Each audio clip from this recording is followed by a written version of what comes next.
If we should judge the apartheid state on how they treated their prisoners, then we should certainly also judge the liberation movement on how they treated theirs.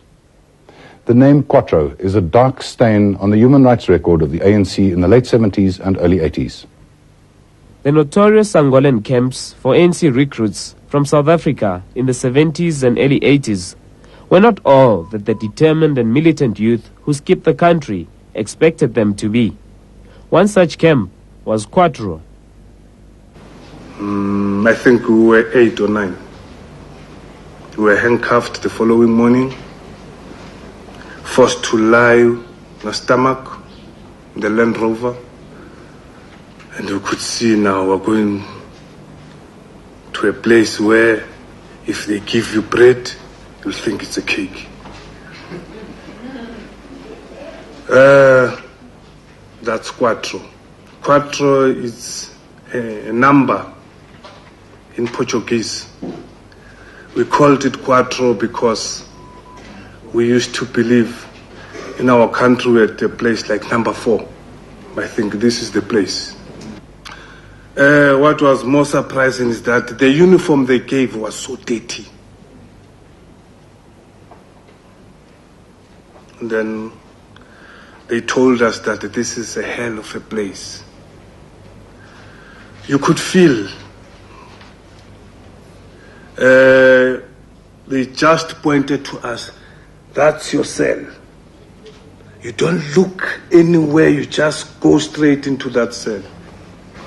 If we are 5 in this cell or 10, if we have to stay for 10 years or 5 years or 6 years, you'll see the face that you are within that cell for that 6 years. Beatings in Quattro was an everyday thing. I remember one warder by the name of Sonwabo. We went to chop the wood. So I happened to look around for a stick because we were using a hacksaw. And it was very early in the morning, around about 8 o'clock. Just for looking aside. He beat me from 8 o'clock until 12 o'clock. I don't have any problem with the membership of the organization as such.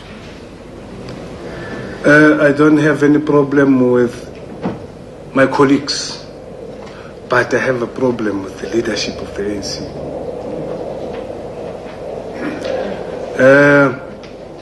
No one came to me, even after killing my father. No one came to me. Whilst Diliza's father was assassinated by the ANC in the 80s after being suspected as a spy, Mr. Joe Seramane's younger brother, Chief, left the country to join the movement, but when everybody was returning back home, he never came back. I come here on behalf of my family.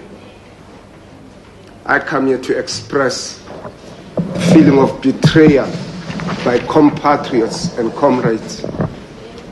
I come here to express our disappointment in the way we feel cheated of a dear little brother, a promising young man, a brilliant young man.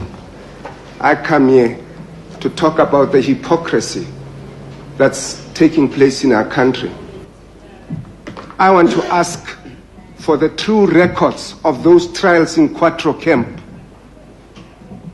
I want somebody to come and tell me what my younger brother actually did that he deserved to be shot like an animal being put down after being brutally disfigured so that his best friends could not recognize him.